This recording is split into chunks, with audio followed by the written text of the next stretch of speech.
Hello friends, welcome to Bharati వంటలు. భారతి వంటలు ఈరోజు స్పెషల్ స్నాక్ రెసిపీ సగ్గుబియ్యంతో ఈరోజు సూపర్ స్నాక్స్ చేసుకుందాం. చాలా అంటే చాలా బాగుంటుంది, ఎక్సలెంట్గా ఉంటుంది. ఈ స్నాక్స్ని వేడివేడిగా తిన్నామంటే సూపర్గా ఉంటుంది. సగ్గుబియ్యంతో ఈరోజు చల్ల పునుగులు చేసుకుందాం. సూపర్గా పుల్లపుల్లగా క్రిస్పీగా కమ్మగా ఉంటుంది. ఇవి బయట అమ్మే చల్ల పునుగుల్లాగా రావాలంటే, సగ్గుబియ్యం చల్ల పునుగుల్లాగా రావాలంటే మాత్రం ఈ వీడియోని ఎక్కడ స్కిప్ చేయకుండా చివరి వరకు చూడండి. నేను మధ్య మధ్యలో చిన్న చిన్న చిట్కాలని అలాగే కొలతల్ని చెప్తాను. వాటిని ఫాలో అవుతూ చేసుకున్నారంటే యాస్టీస్గా బండి మీద అమ్మే సగ్గుబియ్యం చల్ల పునుగుల్లాగా యాస్టీస్గా అదే టేస్ట్తో వస్తుంది. సింపుల్గా ఈజీగా ఏ విధంగా చేయాలో కూడా ఈ వీడియోలో చూపిస్తాను. కొత్తగా చేసేవారు కూడా ఈ పునుగులని ఈజీగా చేసేసుకోవచ్చు. చాలా బాగుంటాయి. ఇవి వేడివేడిగా తిన్నామంటే మాత్రం ఎక్సలెంట్గా ఉంటాయి. సగ్గుబియ్యంతో ఎన్నో రకాల టిఫిన్స్ చేసుకోవచ్చు.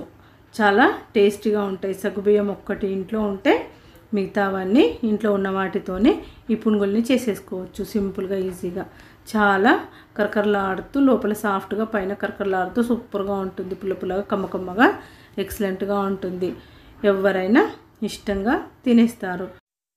వీటిని వేడివేడిగా తిన్నామంటే ఆ మజానే వేరుగా ఉంటుంది. సూపర్గా ఉంటుంది. టేస్ట్ మాత్రం ఆసమ్ అండి. మరెందుకు కాలస్యం, సగ్గుబియ్యం చల్ల పునుగుల్ని ఏ విధంగా చేయాలో చూసేద్దామా. మరి ముందుగా ఇలా మిక్సింగ్ బౌల్ తీసుకోండి. ఒక మిక్సింగ్ బౌల్ తీసుకొని అందులో 1 కప్పు పెరుగుని తీసుకోండి. కాస్త పుల్లగా ఉన్న పెరుగుని తీసుకోండి. మరి తీగా ఉన్న పెరుగుని కాకుండా కాస్త పుల్లగా ఉన్న పెరుగుని తీసుకొని అందులో సగ్గుబియ్యాన్ని వేసుకోండి. 1 కప్పు పెరుగుకి 3/4 కప్పు సగ్గుబియ్యాన్ని తీసుకోండి. చూడండి, ఈ సైజులో ఉన్న సగ్గుబియ్యం అయితే చాలా బాగా వస్తాయి పునుగులు. ఇలా సగ్గుబియ్యం 3/4 కప్పు వేసి ఇలా స్పూన్తో బాగా కలిపేసేయండి. పెరుగు 1 కప్పు, సగ్గుబియ్యం మాత్రం 3/4 కప్పు కరెక్ట్గా సరిపోతుంది.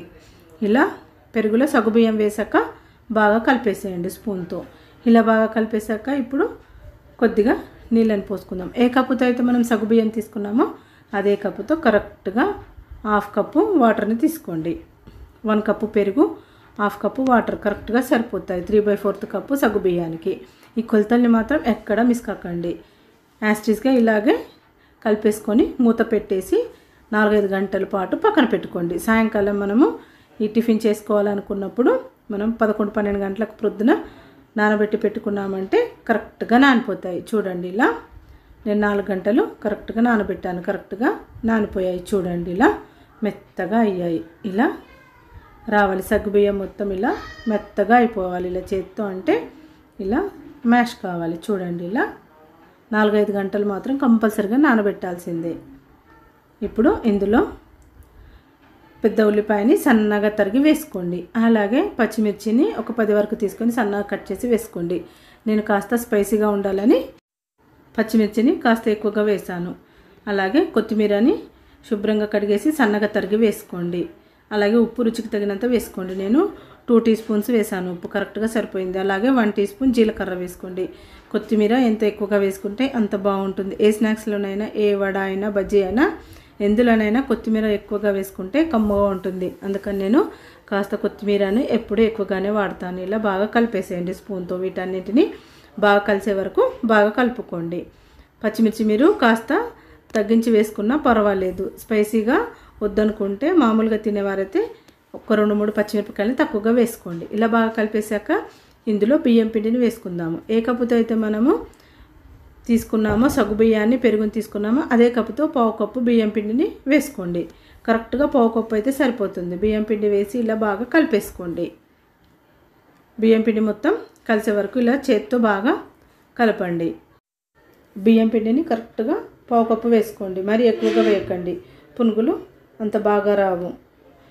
ఇలా కరెక్ట్ కొలతలతో చేసుకున్నారంటే సగ్గుబియ్యం చల్ల పునుగులు చాలా బాగా వస్తాయి, పర్ఫెక్ట్గా వస్తాయి. ఇలా బాగా కలిపేసేయండి. చూడండి, ఈ కన్సిస్టెన్సీలో ఉండాలి. చూడండి, బ్యాటర్ ఈ కన్సిస్టెన్సీలో ఉండేటట్టు బాగా కలుపుకోండి. ఇలా కలిపేసుకొని పక్కన పెట్టేసుకోండి. ఇప్పుడు మనం ఆయిల్ని వేడి చేసుకుందాము.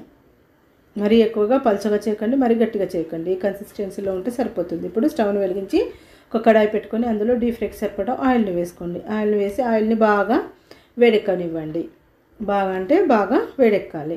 బాగా వేడెక్కే వరకు మాత్రం ఈ పునుగుల్ని వేయకండి ఆయిల్లో. ఇలా ఆయిల్ బాగా వేడెక్కాక ఇలా కొద్ది కొద్దిగా తీసుకుంటూ చిన్న చిన్నగా వేసుకుందాము. చూడండి ఇలా వేసుకోండి. ఈ పునుగుల్ని వేసాక స్టవ్ని మీడియం ఫ్లేమ్లోకి అడ్జస్ట్ చేసుకోండి. స్టవ్ని మాత్రం హై ఫ్లేమ్లో మాత్రం అస్సలు ఉంచకండి. మీడియం టు లో ఫ్లేమ్లోకి అడ్జస్ట్ చేసుకుంటూ వీటిని ఫ్రై చేసుకోండి. హై ఫ్లేమ్లో పెట్టి వేయించామంటే ఇవి బాగా మాడిపోయినట్టుగా అయిపోతాయి, కలర్ మొత్తం చేంజ్ అయిపోతాయి, కానీ లోపల మాత్రం ఉడకవు. అందుకని మీడియం ఫ్లేమ్లో లేదంటే సిమ్లో పెట్టేసి వీటిని బాగా ఫ్రై చేసుకోండి. ఒక 5 మినిట్స్ తర్వాత వీటిని ఇలా ఇంకో సైడ్ తిప్పేసుకోండి. 4-5 మినిట్స్లో ఇవి బాగా ఫ్రై అయిపోతాయి. ఇప్పుడు ఇంకో సైడ్ తిప్పేసుకోండి. ఇలా ఇంకో సైడ్ తిప్పుకున్నాక ఇంకో 5 మినిట్స్ వరకు ఇంకో సైడ్ ఉంచారంటే ఇలా లైట్ గోల్డెన్ కలరు వస్తుంది. ఇలా లైట్ గోల్డెన్ కలర్ వచ్చే వరకు వీటిని ఫ్రై చేసుకోండి. ఇలా లైట్ గోల్డెన్ కలర్ వచ్చాక వీటిని తీసేయండి ఆయిల్లో నుండి. కరెక్ట్గా ఫ్రై అయ్యాయి. వీటిని ఇప్పుడు ఒక టిష్యూ పేపర్లో వేసేసుకోండి. మరీ ఎక్కువగా ఫ్రై చేయకండి, మరీ తక్కువ కూడా ఫ్రై చేయకండి. మరీ తక్కువగా ఫ్రై చేశారంటే మెత్తగా అయిపోతాయి, మరీ ఎక్కువగా ఫ్రై చేశారంటే ఇవి మాడిపోతాయి. అందుకని ఇలా లైట్ గోల్డెన్ కలర్ వచ్చే వరకు ఫ్రై చేసుకున్నారంటే సరిపోతుంది. అలాగే మిగిలిన పిండిని కూడా ఇలాగే స్టవ్ని హై ఫ్లేమ్లో పెట్టేసి బాగా వేడి చేసుకున్నాక వీటిని వేసేయండి. వేసి స్టవ్ని మీడియం ఫ్లేమ్లో కానీ లేదంటే సిమ్లో కానీ పెట్టేసి వీటిని లైట్ గోల్డెన్ కలర్ వచ్చే వరకు ఫ్రై చేసుకోండి. చూడండి ఇలా లైట్ గోల్డెన్ కలర్ వచ్చాక వీటిని ఆయిల్లో నుండి తీసేసేయండి. తీసేసి మిగతా వాటిని కూడా ఇలాగే ఆయిల్లో వేసి ఫ్రై చేసుకోండి. వీటిని ఒక టిష్యూ పేపర్లోకి వేసేసుకొని వేడివేడిగా ఉన్నప్పుడే తినేసేయండి. చాలా అంటే చాలా బాగుంటాయి.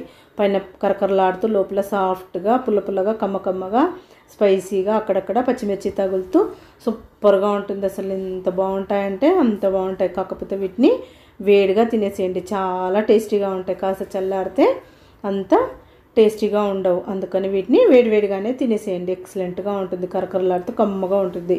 వీటిని గ్రీన్ చట్నీతో కానీ లేదంటే టమాటో సాస్తో కానీ తిన్నారంటే సూపర్గా ఉంటుంది. పిల్లలకి ఇలా సాయంకాలం ఇలా చేసి పెట్టారంటే పిల్లలు ఫుల్ ఎంజాయ్ చేసుకుంటూ తింటారు. ఒకటి తినే ప్లేస్లో ఒక 10 అయినా తినేస్తారు. అంత బాగుంటాయి, చాలా టేస్టీగా ఉంటాయి. టేస్ట్ మాత్రం అద్దరిపోతుంది. ఎక్సలెంట్గా అంటే ఎక్సలెంట్గా ఉంటుంది.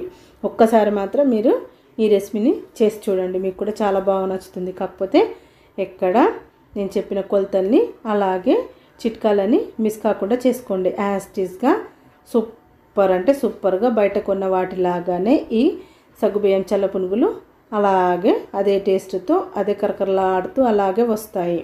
ఫ్రెండ్స్, ఎలా ఉంది ఈరోజు వీడియో? మీకు నచ్చింది అనుకుంటాను. ఫ్రెండ్స్, మీకు కనుక ఈ వీడియో నచ్చినట్టయితే లైక్ చేయండి, షేర్ చేయండి.